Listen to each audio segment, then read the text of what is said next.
gentlemen, good evening to the regularly scheduled meeting of the Board of Directors of Sacramento Metropolitan Fire District for Thursday, March 28, 2024. We're happy that you're here. Any of those that would like information about how to watch these proceedings after the event can certainly look up on our website and get that information at the beginning of the agenda. We're going to start this meeting with a call to order and the roll call, please. Yes. Director Sailors. Present. Director Weber. Present. Director Sheets. President Gould. Here. Director Wood. Present. Director Rice. Present. Director Jones. Here. Director Costa. Here. Director Clark. Present. Thank you. All are present. Thank you very much. Let's move on to the pledge to the flag. And Director Jones, would you be so kind to lead us? My pleasure. All rise. I pledge allegiance to the flag Of The United States of America. and to the republic for which it stands, one nation, under God, indivisible, with liberty and justice for all. Thank you, Director Jones. We appreciate that, and we'd like us all to continue to remember our men and women in the armed services. Let's move on now to public opportunity to discuss matters of public interest within the district's jurisdiction on items on or not on the agenda. Madam Clerk, do we have any speaker forms? I haven't received any speaker forms. We have any online members that would like to speak to us this evening before we get in? There are no online attendees. All right, let's move on.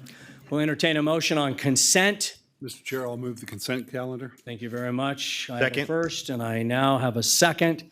Are there any questions about the consent agenda? I know that we're doing a mobile integrated health. We got their biggest champion in the audience. Any questions or comments from him relative to consent? All right, with that, we have a motion and a second. Madam Clerk, please call the roll. Yes. Director Sailors. Aye. Director Weber. Aye. Director Sheets. Aye. Director Gould. Aye. Director Wood.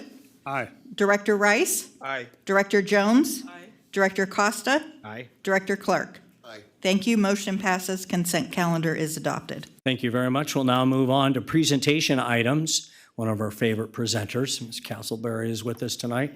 Ms. Castleberry, take it away. Thank you. Good evening, directors.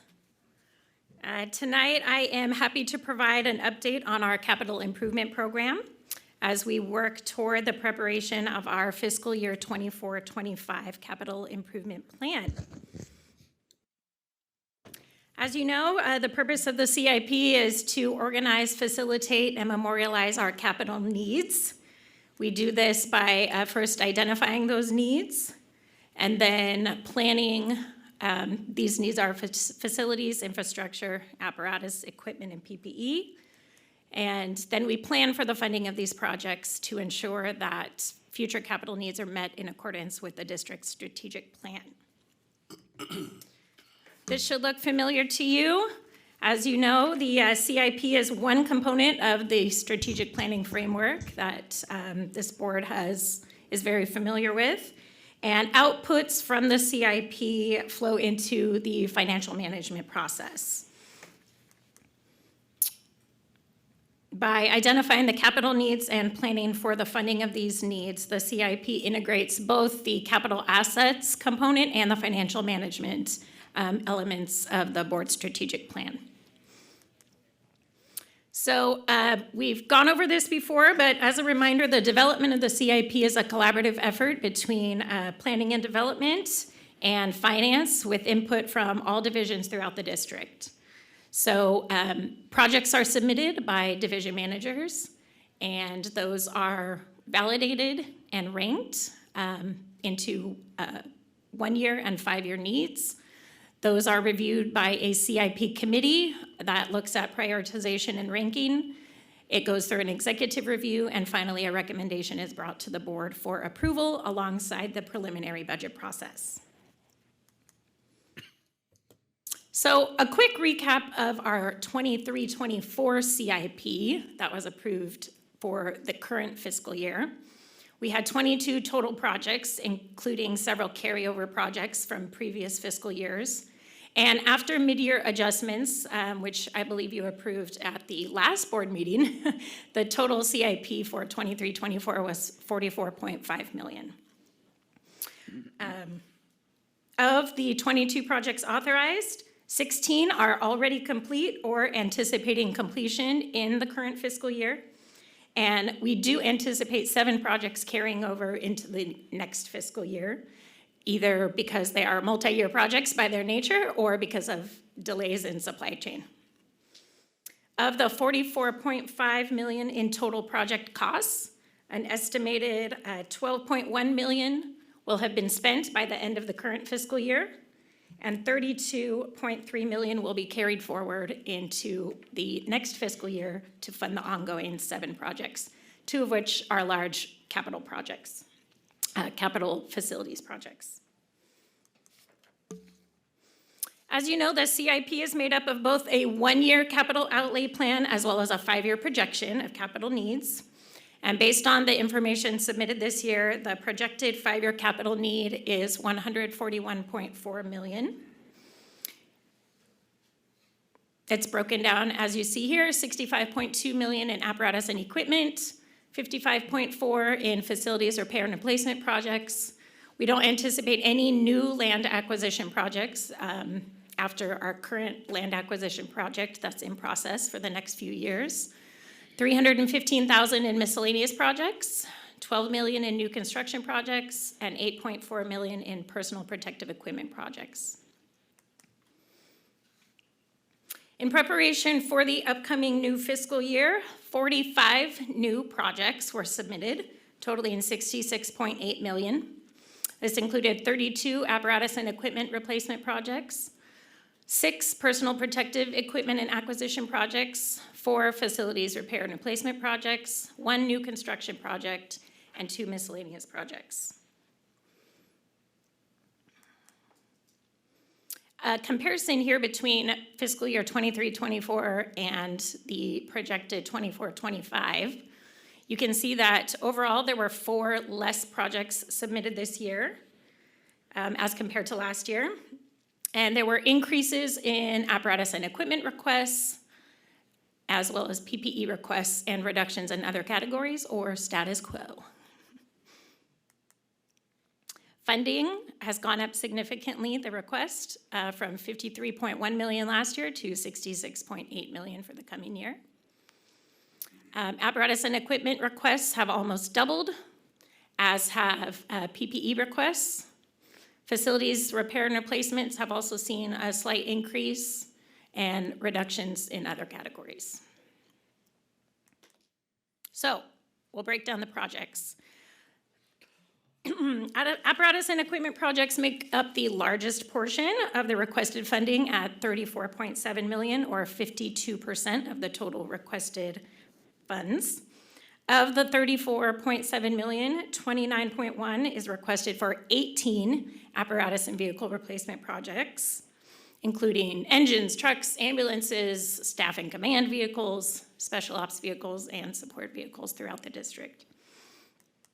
The remaining $5.5 million in this category is for equipment acquisition and replacement.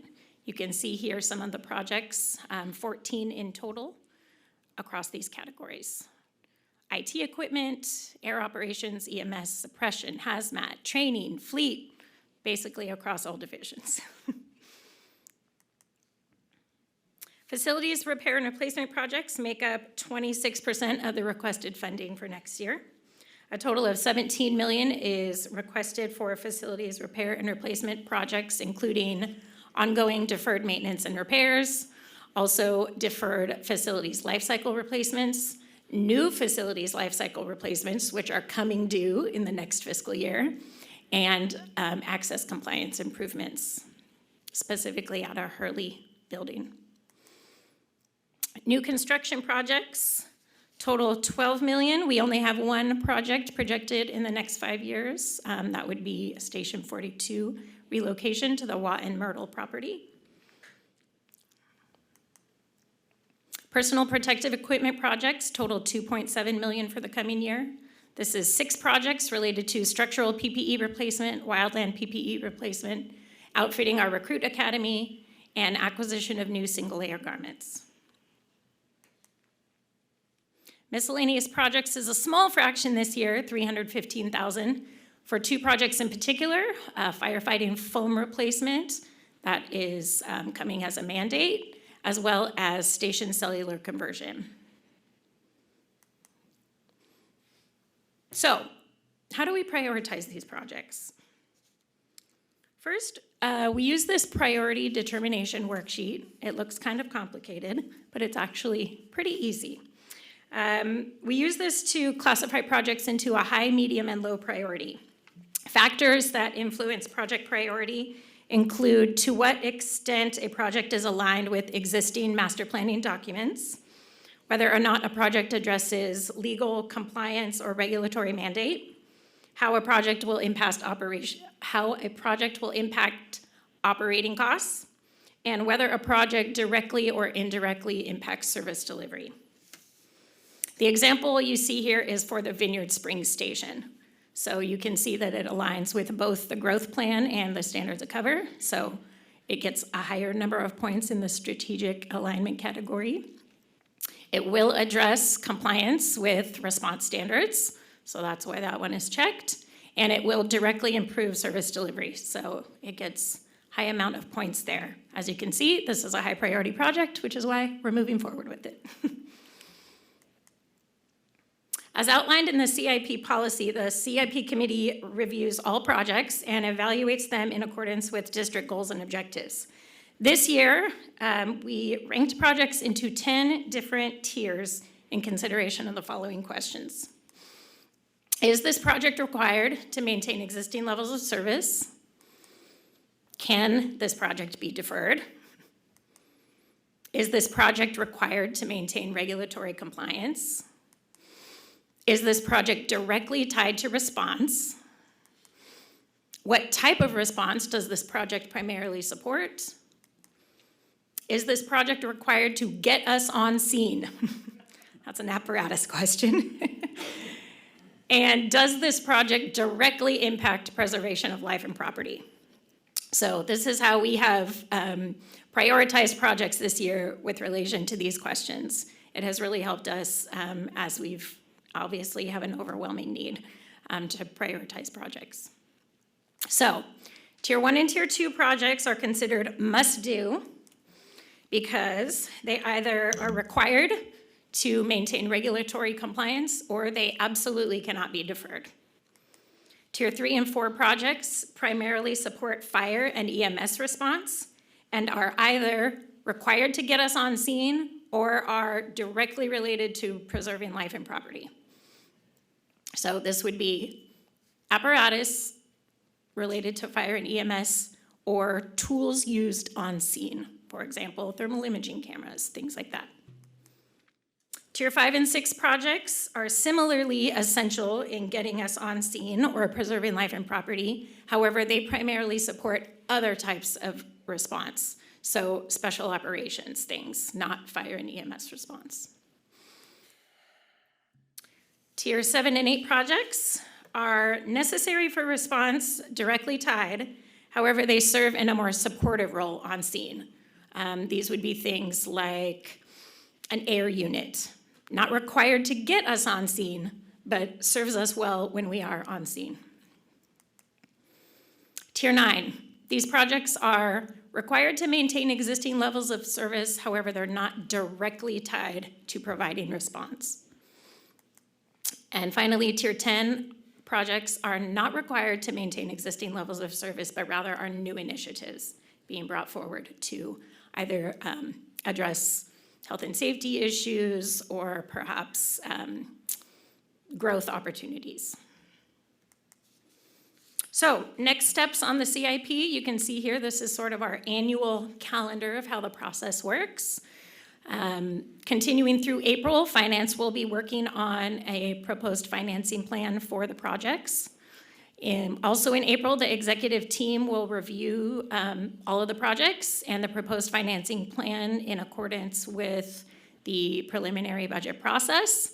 It's important to note here that We do anticipate there probably being additions to the CIP in terms of projects this year. The service delivery plan has sort of been running concurrently with this, the service delivery planning process.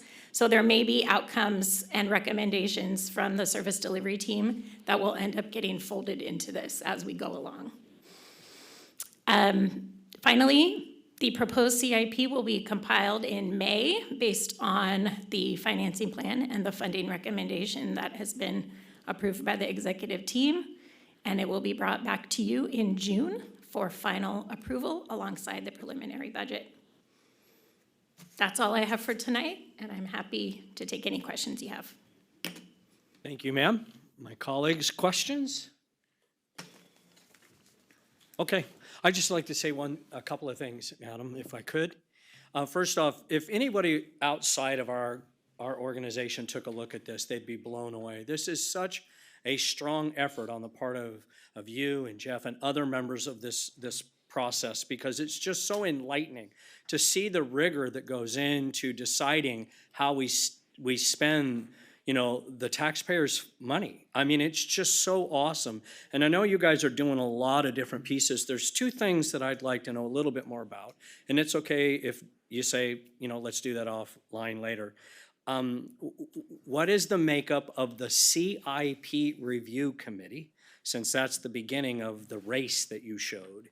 And how is that decided, and how is it changed, and those kind of things, so that we don't lock into one constant group. And as you all know, being in groups, sometimes there can be a very boisterous group that always gets what they want, and maybe some of the other folks don't get that. So I'd just like to know kind of how that team is put together. The other thing is, I know we're moving aggressively because I met a new employee that's part of that team. But as you go through your questions and analysis of each of these proposed projects, it'd be really awesome if we could start to look at, does the data support the project, right? It sounds good. We got a lot of traditions in this business, and those are pretty sacrosanct on occasion, but there may come a time where we've got to go, we all love it, but the data doesn't support it. And I know that's a hard pill to swallow, but at the end of the day, we're putting a lot of energy into getting a database that tells us how to make better decisions on things.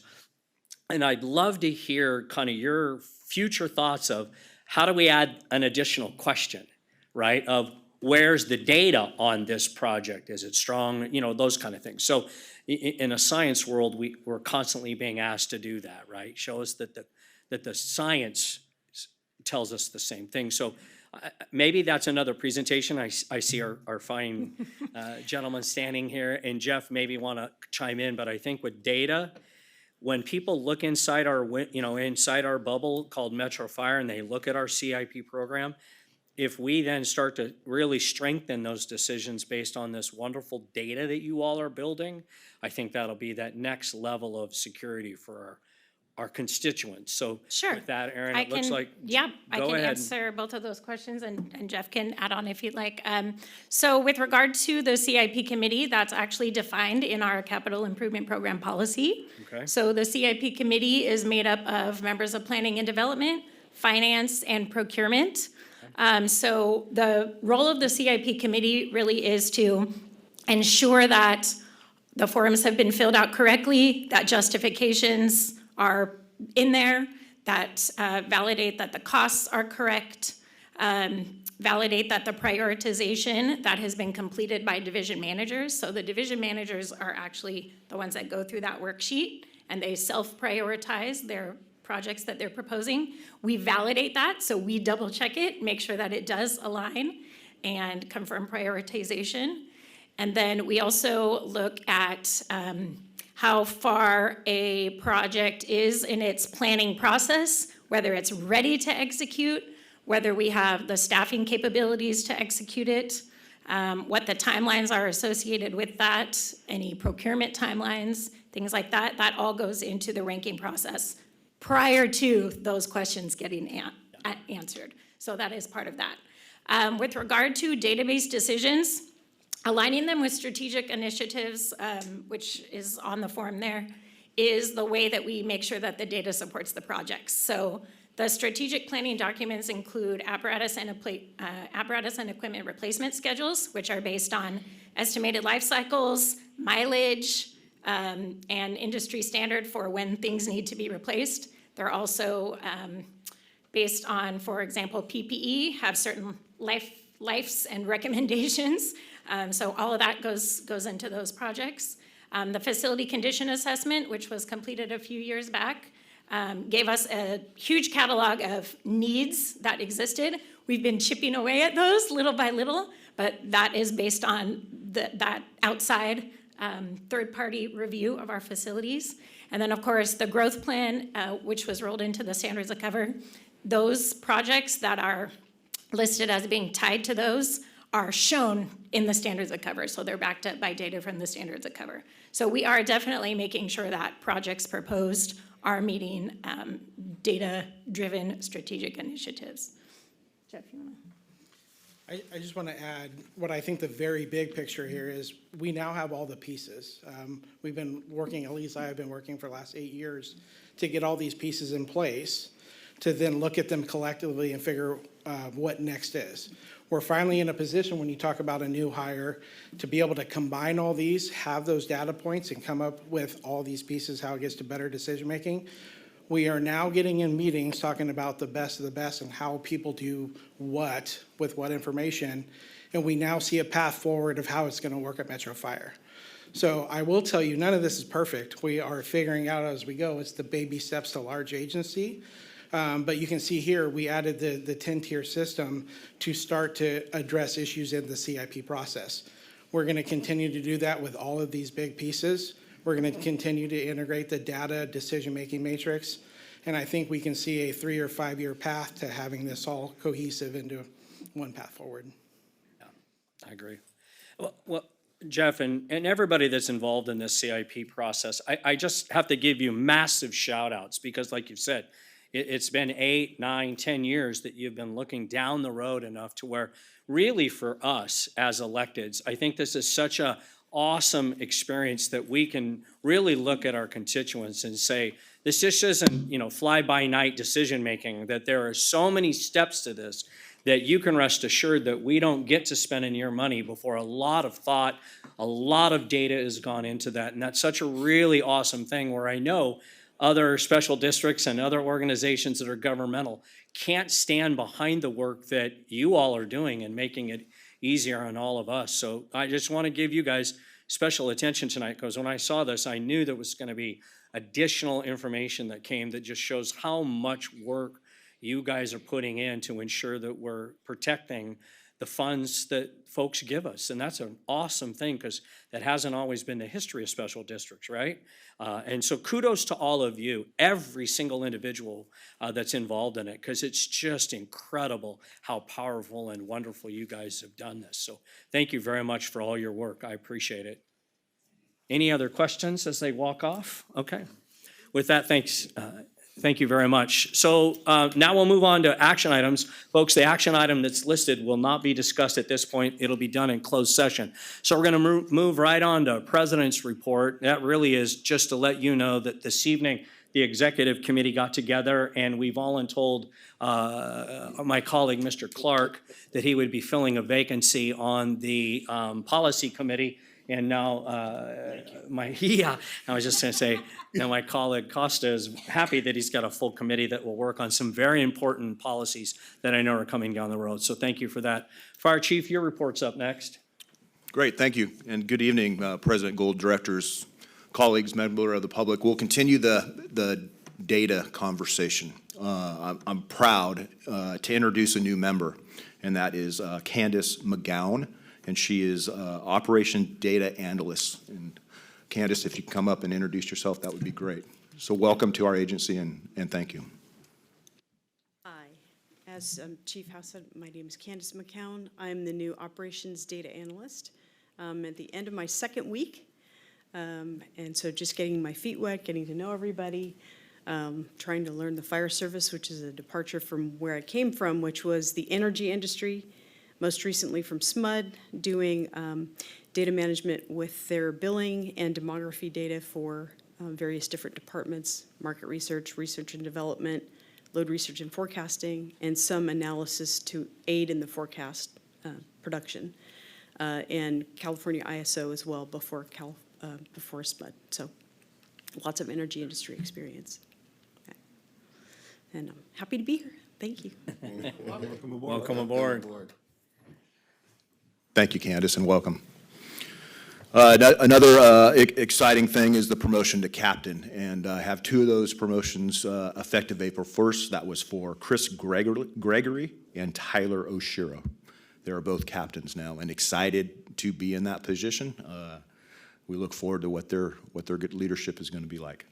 And then lastly, last week I was able to attend the Fresno Training Symposium. The Fresno Training Symposium is hosted by the Cal Chiefs Training Officers. It's an annual conference that emphasizes training excellence, firefighter safety, and shaping tomorrow's fire service today. Director Rice, or CPF President Rice, allowed me to speak on behalf or with CPF, the Fire Foundation, the Firefighter Memorial expansion.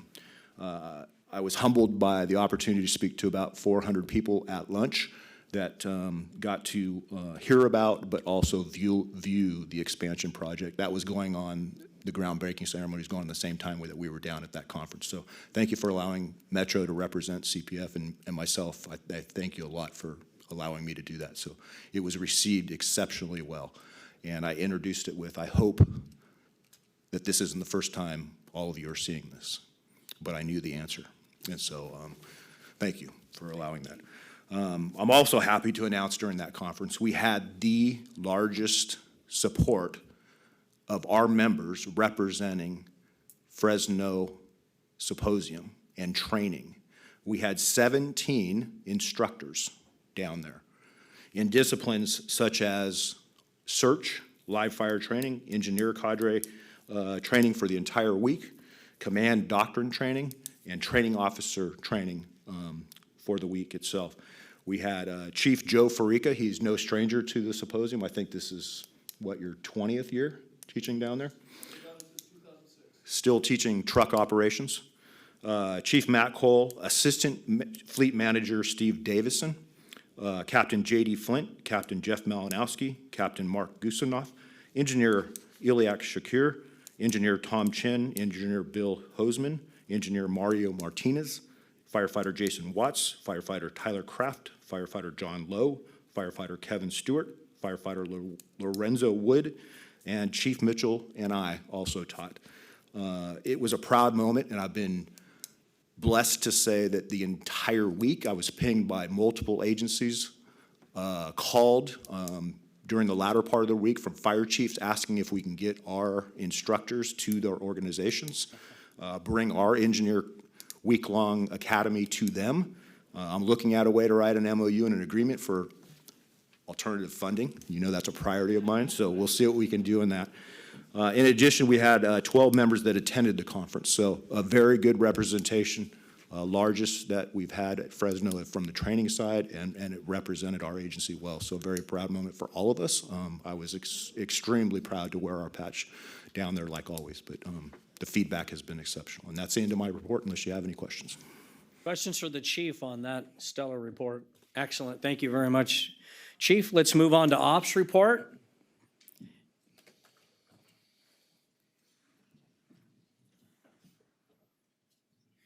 President Gould, board members, Chief House, and staff.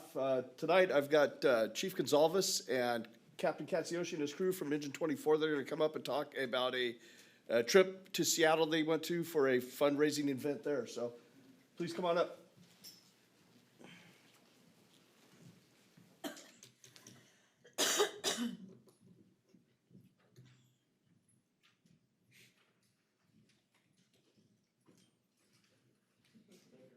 Okay, don't fight over it.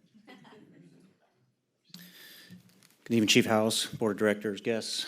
I'm here with my crew, Engine 24 A shift. I got Engineer Jordan Majestic here, and one of our newest firefighters, probationary firefighter Wesley Foster, to join me. Basically, going to talk about an event that we participated as an agency in Seattle. It happened on Sunday, March 10th. Basically what it is, it was the 33rd year of the Firefighter Stair Climb, which is run by and helps support the Leukemia and Lymphoma Society. They've raised, I think, well over $30 million over that time. This is the first year that Metro Fire has had a team. Registration started back in September. We started out with 58 registrants. By the time the event started, we were down to 36. So quite a large following that we were able to take up there. Basically what it is, it's the second tallest building west of the Mississippi. It's the Columbia Center. It's 73, 74 stories tall. To put that in perspective, the tallest building we have in Sacramento, I believe, is 23, 24 stories. So about 3 times our tallest building here in Sacramento. Basically, each climber is supposed to raise $300 as a minimum in fundraising. Our team of 36 climbers in a short amount of time raised almost $24,000. This year's event, they're still adding it, but it's well over $2.1 million that was raised this year alone for obviously a really good cause. Basically, we all were full turnouts, structure boots, helmet. We had an air pack on, and the entire event has to be completed on air. So you just go up one at a time. You start at, I believe, the 4th floor, and you go all the way up to 73. Some people do it as fast as just over 10 minutes. Our fastest climber, I believe, was just under 14 minutes. So people are flying up there. Personally, it took me 23 minutes, but we had several people that were 13, 14, 15 minutes. That's the elevator. Yeah, on air the whole time. It's just one ascent. You don't have to go up multiple times, but you're basically with 2,000 participants from around North America, including Canada. It's just a great opportunity to be around so many folks that, are working out hard for a good cause, and just meet some old friends, make some new ones. Chief Rice made a guest appearance up there as well and kind of rooted on the troops prior to our climb, so that was really nice that he was able to stop by. Do you know what his time was? Captain Katsuyoshi walked it. He made it for me. He carried my card. He was in the elevator, wasn't he? Just like Chief House said at Fresno, obviously he's very proud to wear the patch and the badge, and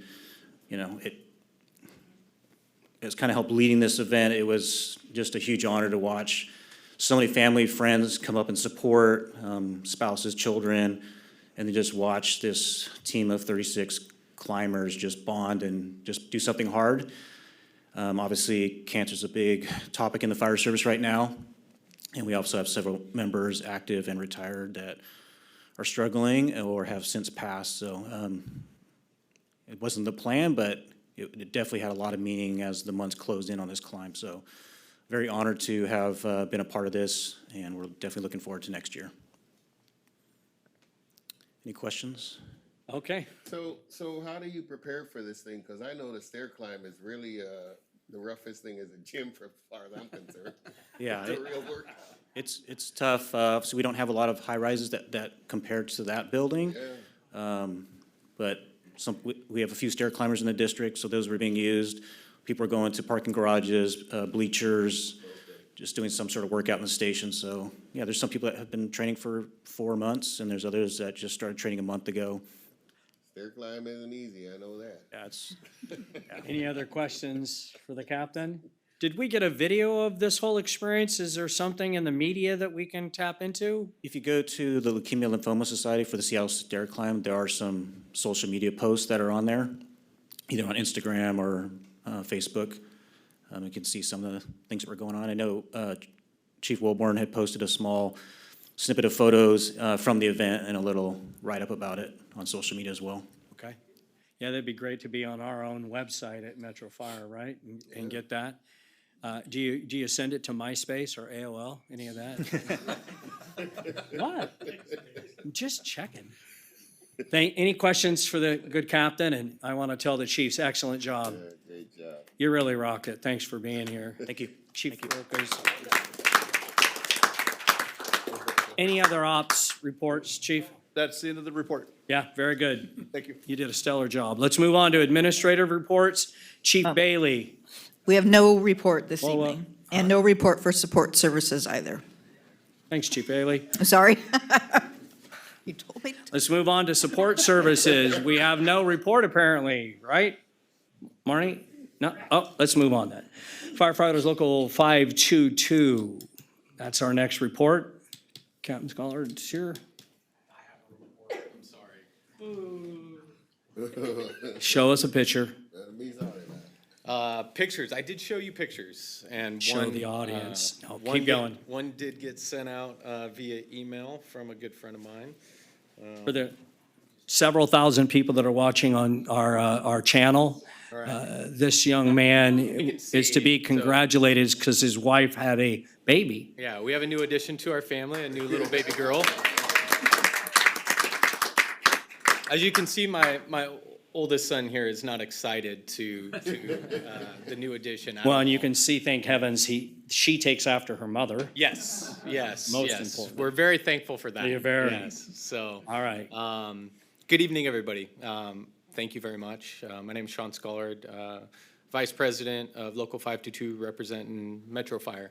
In addition to my report this evening, I would like to take a lead from Chief House and introduce some of the folks that work alongside me and take care of a lot of the day-to-day business that has to do with union and the membership. And this evening, I'd like to introduce Captain Brett Randall, who is newly elected Deputy Director of Local 522. Hello. Just want to say thank you. I've been up here before, filling in, doing reports, but just recently elected as the Deputy Director. I'll be helping Sean a lot, be by his side, and then working with Pete with HR and admin. And yeah, excited to be part of the team and work with you guys and the chief and help the membership. And yeah, just excited to be here. So thank you guys, and just want to introduce myself. And I'm 29C shift is where I'm at. Yeah. I was hired in 2012 and promoted a couple years ago. So Congratulations. thank you.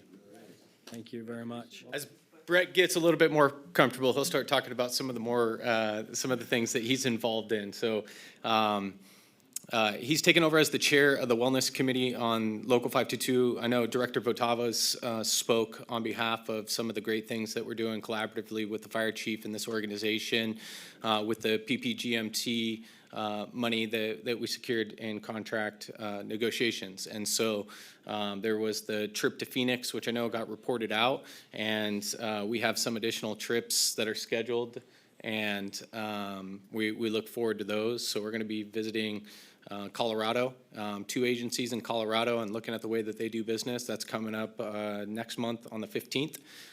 Which will be fantastic. We're also going to try and, because of Brett's work, and he's being humble or shy right now, but because of some of the thought process that he's put into this, we're going to be down at CPF convention in May.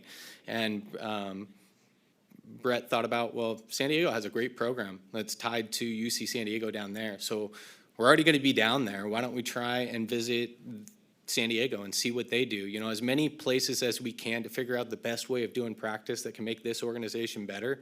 Why don't we do that? So that's going to be the plan, to visit San Diego. And I don't think there's any stopping us. We'll visit as many places as we need to do to make sure we come up with the best plan that's going to fit this organization's needs. So I look forward to working with Brett and the rest of our team. Some of the other topics that I just wanted to touch on this evening was deployment. So as you all are aware, some of you I've spoke to recently on this, and others that I haven't touched base on, we've been able to meet and agree with the district and come up with the next phase of our deployment plan. And so we've agreed on a May 13th transition of 2 additional suppression medics and implementing an additional squad, which we're looking forward to. I think this is something that the membership's been looking for a long time. And I'm glad that we got creative and collaborated to come up with a path to see this come to fruition. So I'm excited what next looks for. When we're looking at data, the last week, it's been super busy, and I've probably had a lot of conversations that I've drove based on data. And just one thing that I would like to keep in mind, that as much as data should be a driving force in some of the decisions that we make at this organization, it can't be the sole decision. There's some things that data just can't quantify. And I know the unit reliability is looked at a lot with some of our units and some of the busiest units, and they say that their unit reliability is there despite running over 5,000 calls a year, that the unit reliability is there. I don't think that that should be overlooked, because what the data doesn't capture is the mental toll and wear and tear that that puts on those members. So if we look at Station 53, for example, I think it was running over 3,000 calls a year when I first got hired. It jumped up to 4,000 pretty quick, and I think, if I'm not mistaken, it's over 5,000 calls a year. So that's a significant amount of calls despite their unit availability being there. That's a lot, and data just doesn't capture that.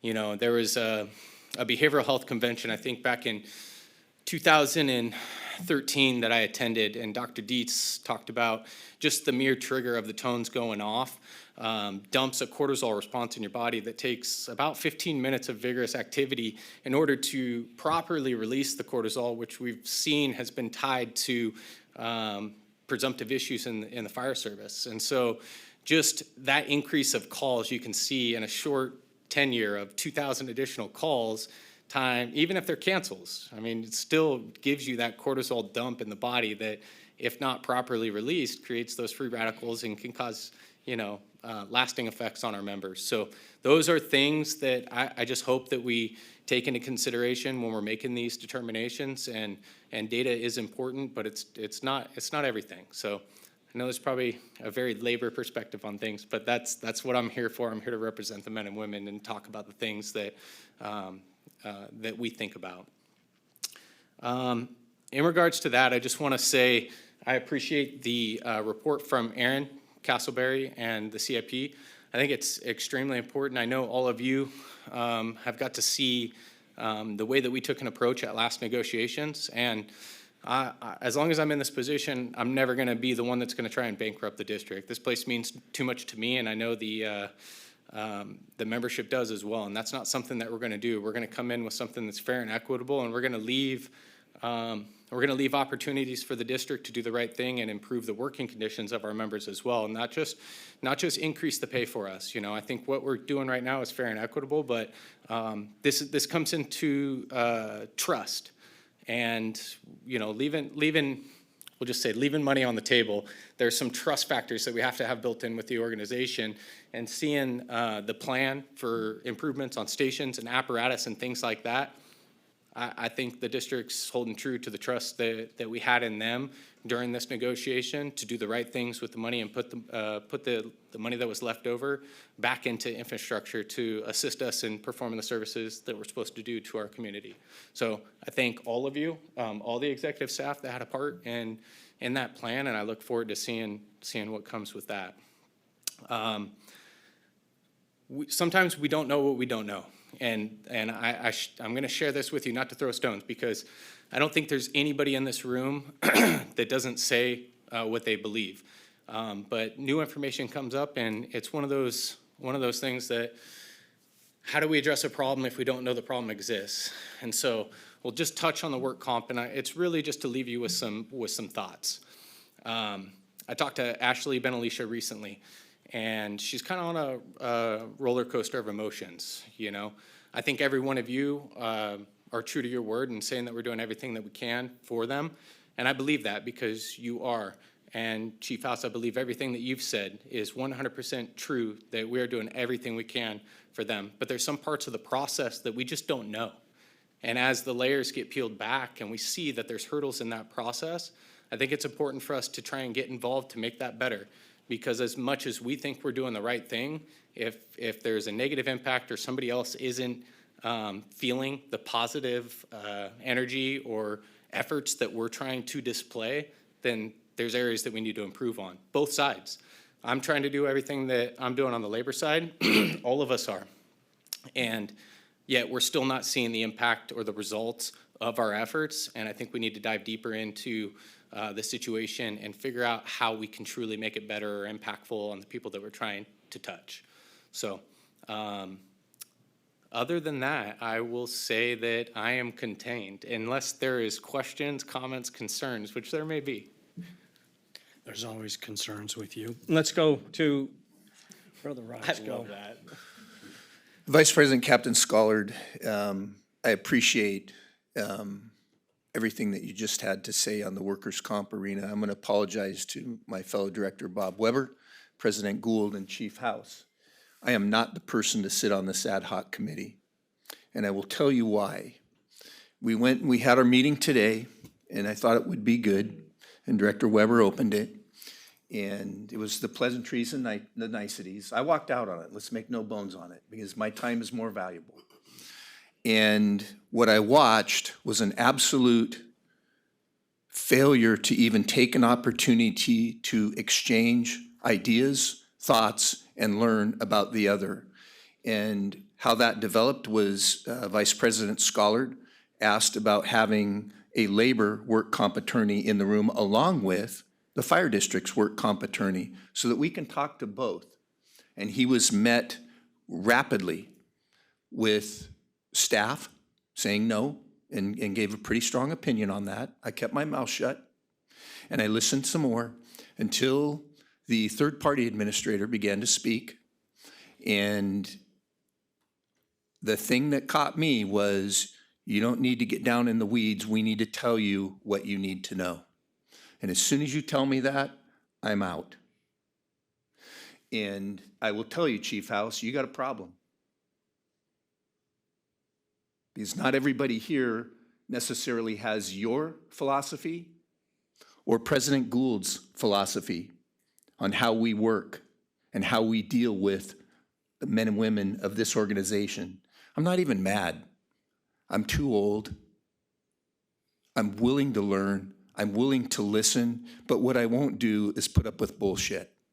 And that's what this was today, 100%. And I'm sorry for you, Sean, that you came in and were willing to put it on the line and have a free flow of ideas. And you were shot down immediately. And so what I will tell you is that while I won't be a part of this workers' comp ad hoc committee, I will do my job from this seat and put your seatbelt on, because I will advocate for the members of this fire department when they're injured or sick, whether you think I'm right or wrong, or whether you think that I'm too strong or too soft. If we as an organization think we're doing well, Anthony Benalicia's wife had to go to, this is what pisses me off, an agreed upon QME meeting. What was a meeting 2 hours before his memorial service? Correct. If you think we're doing well, I don't want to be a part of this. But what I will do is I will fight like hell from this seat. I don't care if that's agreed upon or not. There's no words for that. We put that young woman to go to a business day to advocate for her husband while he was being buried. I don't care if it was mutually agreed upon. It's disgusting. And it's disgusting too that we're fighting over this young man's benefits. We hired him. We knew the score when we brought him in. And I am sick of hearing about attorneys, and I'm sick of hearing about the gift of public funds. This fire department needs to tonight do the right thing and benefit this young man and his family as if they were Metro Fire firefighters, because goddamn it, he was. And I'm tired. And I will fight. I don't have to be a part of any committee. I will fight from this seat.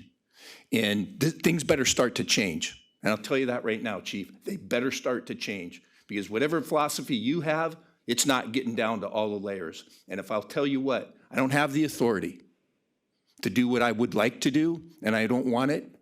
That was for a different age and a different time. But if I had it, this shit would not go on after today. I'm tired. This needs to change, and lip service needs to stop. And that's for everybody here. If we didn't know, we have an obligation to have known. And I chastise myself. I was here when this young man died. I was here through his tenure of service, but we hired him. And if he went to one fire with this fire department, then we should benefit him in honor as a Metro Fire firefighter. I don't give a damn what Arcata Fire Department did or anybody else. We're Metro Fire. We take care of our people, period. And I'm not happy, and I'll leave it at that. And I'm not happy about the attitude. And when our men and women go out the door, and if they're expected to give 100% every time for whatever it is they do, and they can't make a mistake and they can't miss. But when our men and women call 911 because they're sick or they're injured, we're not meeting the mark. The very thing that we demand that they deliver to the public, we don't give to them. And I'm part of that, and it makes me sick, and it needs to stop. So that's what I have to say, and I know I'm out of order, but I'll make the damn motion to benefit Anthony Benalicia and his family for the full scale of Metro Fire as a Metro firefighter and a disability retirement as such. And I'll put that out there as a motion. If I'm wrong, Well, I think we have to agendize it, and there's a lot of other things that we have to do, but I get your sense, Brian, of the passion that you bring to that issue. it's not right. Everybody is sold out firefighters. NFPA, we have turnouts with PFAS in them that's carcinogenic. The manufacturers have it. It's bullshit. We need to have these guys' backs, and we don't. And we need to do it. We can do it. So I'm hot. Okay. Captain Scholar, anything else you want to bring? And Anything that you guys have for me? anything else? All right, let's move this along with those comments. Brian, thank you for that. Let's move it along to committee and delegate reports. I jumped the gun in my report as president, identifying the change that we made at the executive level. So I apologize for that. We'll just move right on to AC Green and your report on the comm center.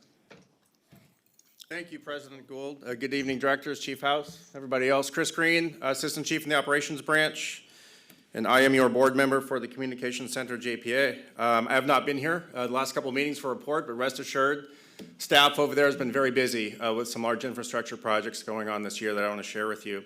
But seeing that I think the theme tonight is partially data, I want to share with you a number that I don't think we discuss often enough in the fire service.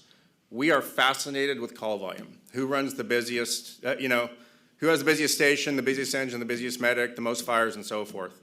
One of the facts out of 2023's call volume last year at the comm center was they answered their phones 450,000 times. They received 450,000 telephone calls into the comm center. I'm not a math major, but that's about 1,200 a day. Give or take, yes. So I want us to just think about the big picture of what our staff is doing over there, because they've hit some monumental marks as well. The operations manager, Julie Todd, hit 21 years of service this past month. And talking to her, saying what was the answering the call volume when she started, said we didn't count. But they answered more calls last year than the year prior and the year prior and the year prior. So what I'm getting at is just like our agency in terms of our infrastructure that's being addressed through the CIP and so forth, there are some infrastructure challenges within the communications center. So the first thing that's going on this year is a fencing project around their building encasing their parking lot. It's for the safety of everyone that works there and the visitors as well. So that is a huge piece of infrastructure that's moving on. Number two is a complete bathroom remodel. I would say that the general synopsis of that is exactly what we have done here within this organization to address today's standards of equality for restrooms. And then number three is if you're going to answer 450,000 calls a year, we don't have room on the dispatch floor. So they're doing a remodel of an area they call the bullpen. It's about the size of this area over here where they're adding workstations for high call volume days. So it's very safe to say that if you haven't been over to fire dispatch recently, we'd love to have you over anytime, really to see how they're catching up on modern day standards, have a sit along, listen to some calls come in. But I'm very proud of being a representative of Metro Fire of what they're accomplishing over there.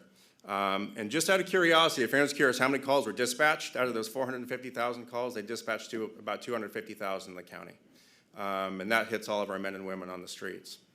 Lastly, the last thing that was accomplished was a renewal of the board-up contracts. They have additional, we have a total of 5 board-up companies that'll be working on a rotational basis through 2027 under this current contract. So that's the news. That's the extent of the data that I can bring to you. If you have any questions, let me know.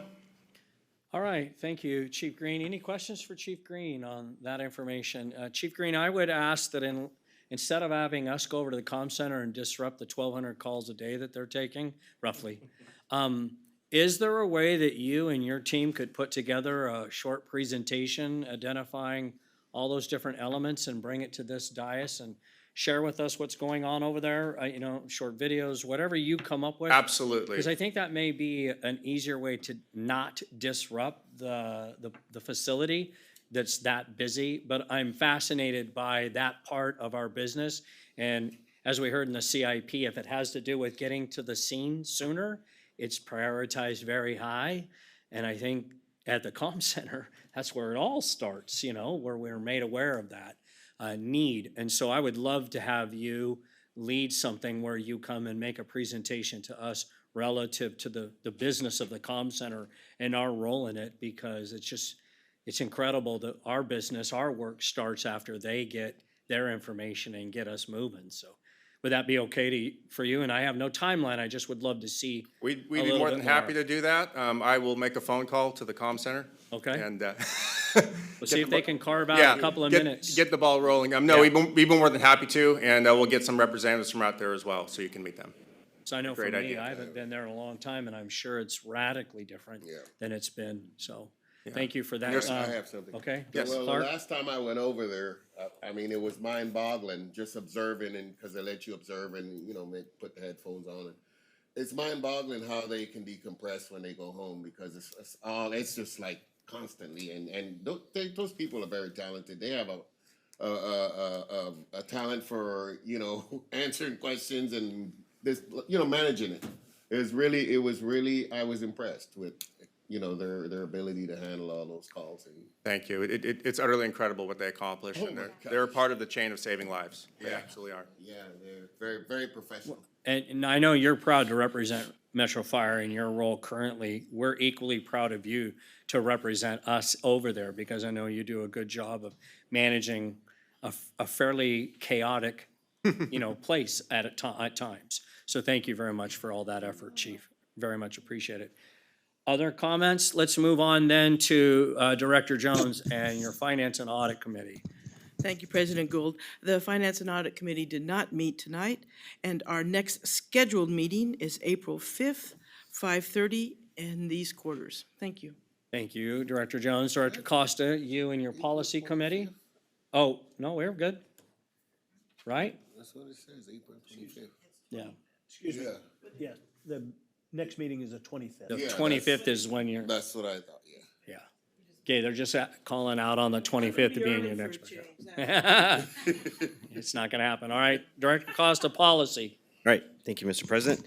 While the Policy Committee has not met, I did get a chance to meet with Melissa and Leslie earlier this week, just to kind of forecast what's upcoming for the committee, make sure we're prepared. So there's a lot coming forward.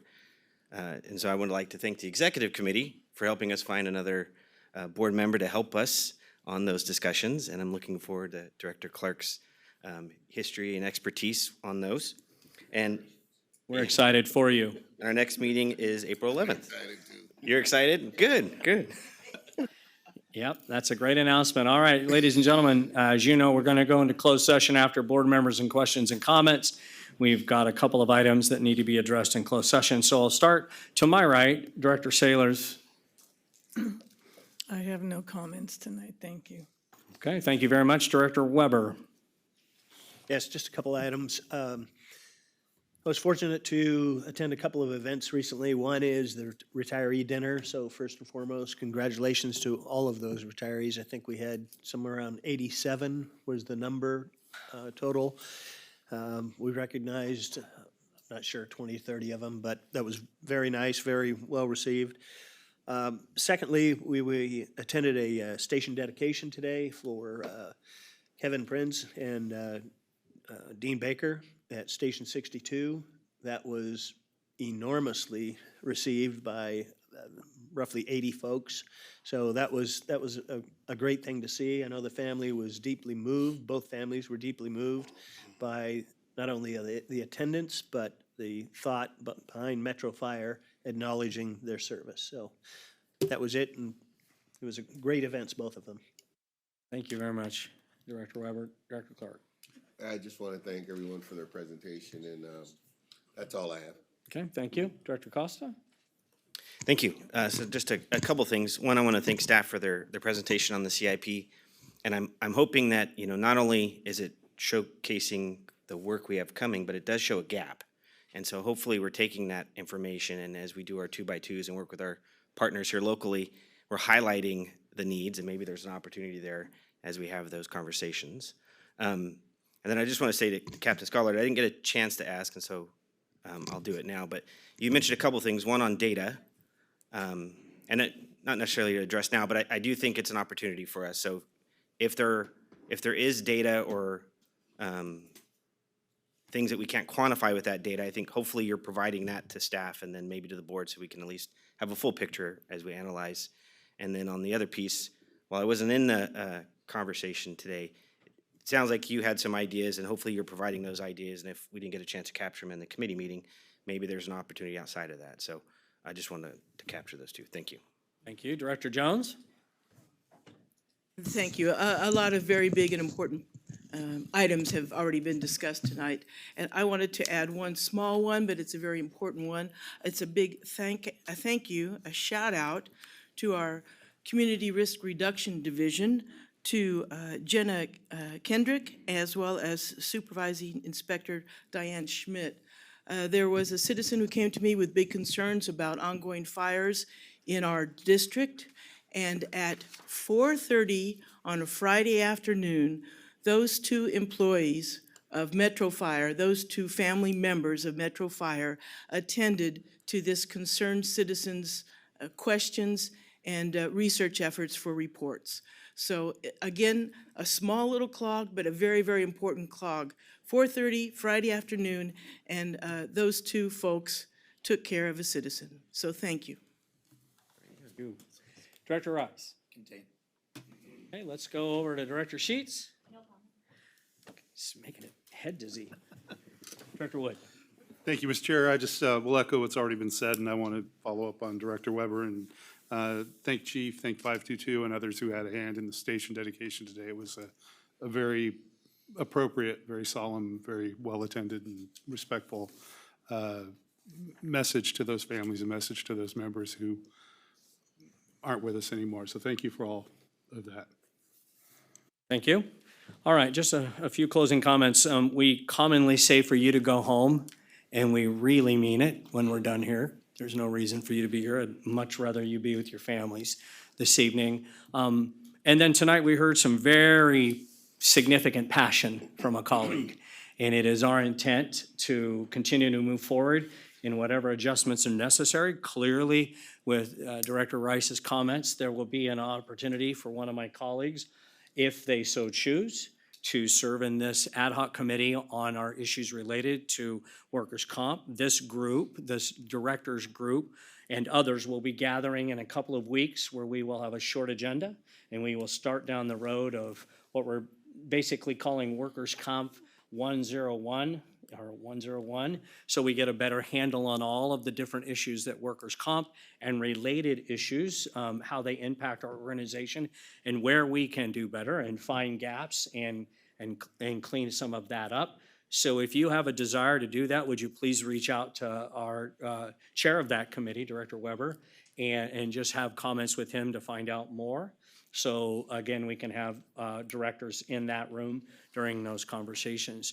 But with that, ladies and gentlemen, continue to be excellent citizens. It means so much to us when you continue to do everything you do day to day. It makes it very enjoyable to then go out in the community and brag on you. Just how blessed we are to have an organization of our size with the collective humanity that's here. I'm just so proud of every single one of you. And with that, I'd be more proud if you'd go home. This meeting stands adjourned. Recording stopped.